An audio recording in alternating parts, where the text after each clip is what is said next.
que tolluwaay wi Arfan dañuy daal di ñëw si mbiru ki nga xam ne que mu di Barthélemy Toye Dias moom itam si kanam tuuti incha allah dina def benn ko point de presse daal di jàkkaarloog li nga xam ne que mu di askan wi à partir de 16h ki nga xam ne que mu di Barth mu si daal di convier toute la presse ñu daal si war a mën a ñëw ni sûrement dina daal di ñëw sur sa réaction Arfan parlant de cette réaction gis neen ki nga xam ne que mu di le maire de Dakar ñu daal di koy génne foofu sa assemblée nationale alors ñun nag li ñu si jaaxal au-delà jëm sa analyse bi ak li nga xam ne que moo di décryptage bi si am mooy Arfan est-ce que l'élégance politique vous ñi nga doon àndal doon xeex benn mbir concrètement parce que Ousmane Sonko l'a toujours épaulé un peu partout où il est si mbirum ak ki nga xam ne que moo di Ndiaga Diouf tey ñu gis nii ce même Ousmane Sonko bi nga xam ni itam ñëw neen ak son gouvernement ñoo ko ñëw renverser si li nga xam ne que moo di postam concrètement Arfan est-ce que l'élégance politique voudrait ça concrètement? Élégance politique ne pèse pas sur la loi. Je voudrais que à quiconque de le savoir, l'élégance politique ne produit pas d'effet sur la loi. La loi, c'est la loi. C'est la loi qui s'applique. Parce que l'eau, même je crois Moundiaï Sissé l'a dit, ou je ne sais pas, Sedi Gassama ou quelqu'un comme ça, ils ont dit que, ils ont parlé de l'élégance. En matière pénale, en matière de droit, on ne parle pas d'élégance. Je suis désolé. Élégance, ça n'a rien à voir avec l'application stricte de la loi. Mais non, je suis désolé. On était élégance. Élégance. Mais est-ce salle élégance. A été élégance. L'élégance n'est pas dans la Constitution.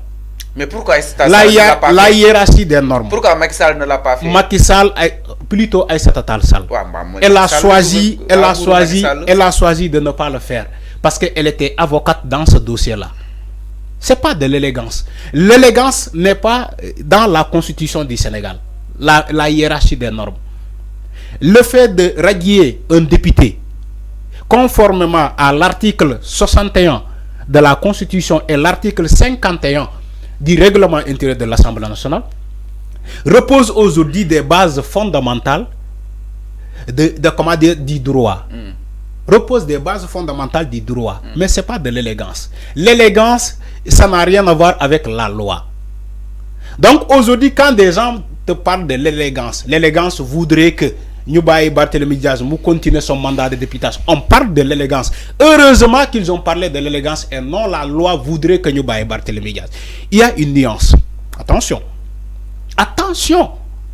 Moi, je serais d'accord, Arfan, que quelqu'un me dit que la loi ne prévoit pas de radier Barthélemy Diaz aujourd'hui à l'Assemblée nationale. Nous oublions Anali, oublions la Constitution qui est la hiérarchie des normes.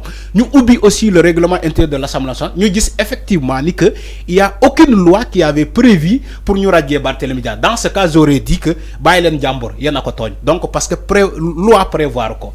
Mais aujourd'hui, c'est la loi qui prévoit qu'un député, tout député condamné dans une affaire criminel, pénalement, c'est-à-dire que condamné pénalement dans une affaire criminelle définitive, il perd automatiquement son mandat. Toutefois, le garde des Sceaux, le ministre de l'Intérieur, Moubine de l'Assemblée nationale, c'est une loi. C'est pas de l'élégance. C'est une loi. Quand il s'agit de la loi, il faut appliquer la loi dans toute sa rigueur. On ne parle pas de l'élégance.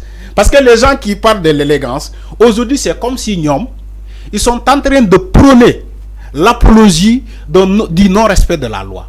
C'est ça la réalité. Parce que quand j'ai écouté Sidi Gassama ak ñom ñeneen ñi, j'ai été écœuré. Dafa am luma metti. Parce que tantôt on nous parle de la loi, tantôt on nous parle de l'élégance politique qui n'a rien à voir avec la loi. L'élégance gis nga élégance bi ngeen wax, ken bindu ko ci constitution. Pourtant Barthélemy Diaz génn buñ ko génnee assemblée nationale mais ci constitution lañ ko bind ñu bind ko ci règlement intérieur bu muy exercer tey à l'assemblée nationale. Des gens me parlent de l'élégance. C'est quoi l'élégance? C'est quoi l'élégance? L'élégance même est encadrée par les lois. Attention, l'élégance même est encadrée par la loi. On ne parle pas de l'élégance là où la loi n'y est pas. L'élégance n'y est pas là où la loi n'y est pas. Maintenant, vous voulez qu'on nous mette, nous gagnons loi, nous appliquer élégance. C'est là où qui me fait mal au Sénégal. Aujourd'hui, les Moussé Sante, les Sedi Gassama, voilà, Sedi Gassama, ils ne parlent pas de la loi, mais ils te parlent de l'élégance. Ils laissent la loi pour parler de l'élégance. Alors que dans un pays de droit, on parle, l'élégance vient en deuxième position, mais on applique d'abord la loi. On applique la loi. C'est comme si yow tay bo rayé nit, par exemple, Seigne Fallou ray nit tay. Par ignorance tay ñu fal ko Assemblée nationale. Té yow nga ray nit. Ñu juger la définitivement ba ñu xam ni que Seigne Fallou de luñ ko topé ni mom moko def. Non, exemple la jël. Alors, ñu ne comme Seigne Fallou dem na ba exi Assemblée nationale comme ray na nit, mais duñu jël l'effet ni que ray na nit. Nañu jël l'effet comme ray na nit ñu tek ko de côté. Mais nous appliquer l'élégance. Nous appliquer l'élégance. Non, en fait, l'élégance, peut-être beaucoup. Loi, c'est la loi. Oui. Certes, on applique d'abord la loi. Certes, la loi est dure, mais elle reste toujours justement la loi est aveugle. La loi est aveugle. Elle s'applique à tout le monde. Et pas de l'élégance. Avant, là, on a dit ce qu'on ne vient pas. Mais nous, en fait, même nous pouvons souligner. Enfin, nous avons donné quoi qu'on puisse combattre. Nous avons non ligne de battre les médias, non le top auto, les que modi dossier. Quand on se rappelle, battre de nuit, Ousmane Sonko topon nako, opposition bi, del combat bi, n'importe quoi à bras record et tant d'autres. Donc, tay, enfin, nous qui déchoir tay si postam, malgré cela, le Conseil constitutionnel, banoko mondial, l'olitam, enfin, mirle, parce que Barth mënul nekk député donc le pourquoi le conseil constitutionnel mu daal di koy jàllale. xam naa naa ñëw si kanam tuuti kaam ak Ousmane Sonko conseil nu mu rejeté Ousmane Sonko waaye te nu mu jàllalee ki nga xam ne que moo di Barth par rapport ak explication yi nga xam ne tam ni nekk aussi. Mais enfin peut-être ñu bëri doon jàpp ni tentative de musulman le sale politique jëm si ki nga xam ne que moo di Barthélémy Diaz. Il y a pas une tentative de musulman parce que Barthélémy Diaz candidature am ba muy jàll conseil constitutionnel. Le ministre normalement qui devait écrire au Conseil constitutionnel. Mais c'est selon son agenda. Selon l'agenda du ministre. C'est le ministre qui devait écrire normalement le Conseil constitutionnel pour ne commander d'accord mati candidature tel et autre tel parce que conformément à l'article L28-29 du code électoral, wax na ni que il ne peut pas être inscrit dans les listes électorales. Tu vois l'article L29 du code électoral, le moitié, il ne peut pas être inscrit du code électoral, celui qui fait l'objet de tel aussi de condamnation ou bien d'incompatibilité ou bien celui qui n'est pas éligible. Donc, lolu ministre bi mënon na ko bind que jamono bobu le Conseil constitutionnel, mais peut-être selon son agenda ministre bi jotu ko won def mais wessul parce que ministre bi xamna ni que même ba légui l'affaire peut continuer. Il peut se baser sur des articles tels que cité nako sank l'article 61 de la Constitution et l'article 51 du règlement intérieur ba tay wessul ministre bi c'est vrai que mënon nako def ci jamono beulé bala Barthélémy Diaz conseil constitutionnel valide candidature mais aussi mën nako def ci jamono bi ni. Donc il n'y a pas un problème là-dessus. Parce que dès que plateau le ministre n'est pas cohérent, pourquoi il faut attaquer la candidature de Barthélémy? Mais enfin, cohérence, c'est le bord. Il y a une cohérence. Il y a une cohérence. Parce que le ministre bi limi def ni loi moko ko may jalkati wutu yonde ministre bi jalkati wul yon. Donc c'est la même chose. Il est dans sa logique. Peut-être musulman légal. Il n'y a pas musulman. Il n'y a pas musulman. Le dossier Barthélémy Diaz. Peut-être c'est une arme légale. J'aime tellement Barthélémy Diaz. Peut-être c'est une arme légale. Non, enfin, il faut comprendre que Nifi a une politique. Non, il faut comprendre que Nifi a une politique quand même. J'aime tellement Barthélémy Diaz. Enfin, il faut comprendre que Nifi a une politique. Non, il faut comprendre que Nifi a une politique. J'aime tellement Barthélémy Diaz. Mais il faut savoir que ni le dossier Barthélémy Diaz Ndiaga Diouf n'a pas commencé sur l'ère Diomaye. Depuis 2011, le PASTEF même n'a pas été créé Diamano Bobo. si je me souviens bien, parce que parti PASTEF à partir de 2015 yooyu lañ ko créé.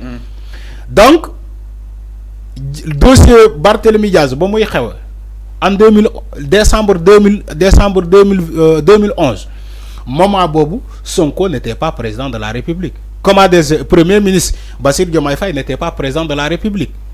Donc PASTEF créé guñu ko. Et aussi les tribunaux qui ont jugé Barthélémy Diaz, qui deux présidents là, Abdoulaye Wade ak Macky Sall. Donc Diomaye ba légui sur sa magistrature jugé wuñu Barthélémy Diaz. Les jugements de Barthélémy Diaz c'était sur le régime de Abdoulaye Wade et le régime de Macky Sall. Ñom ñoko jugé première instance, deuxième instance, mo def appel au niveau de la cour d'appel. La cour d'appel confirmait ni que délit ñuy topé Barthélémy Diaz mom moko def. Barthélémy Diaz fait le dernier recours parce que Barthélémy Diaz mom mo def le dernier recours au niveau de la cour suprême. Ni que mom d'accord ñu ci la confirmation de la cour d'appel. Après ce qu'on a vu, la cour suprême a confirmé la cour d'appel. Donc nous donne un jugement définitif.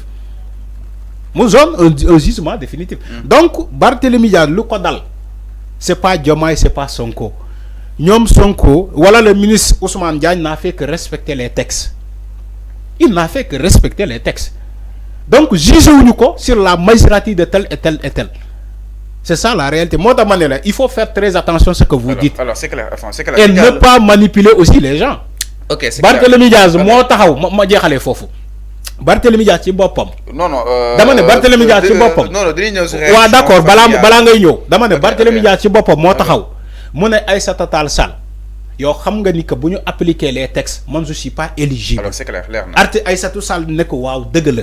Selon conformément à l'article L28, L29, L30 et L31 de la Constitution, du Code électoral, nous avons imposé l'inéligibilité de Barthélémy Diaz. Alors, c'est clair. Donc, Barthélémy Diaz, tu vois, alors, il n'y a pas quoi en faire un débat. J'aime tellement Barthélémy Diaz.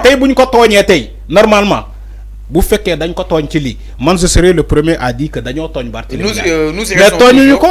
Ils n'ont fait que appliquer les textes. Nous restons toujours exactement ñu ñëw si li nga xamné que modi sa famille li nga xamné te wax nako si du côté de la régie justement et la Jundari Diallo itam si lenen bokk na si avocat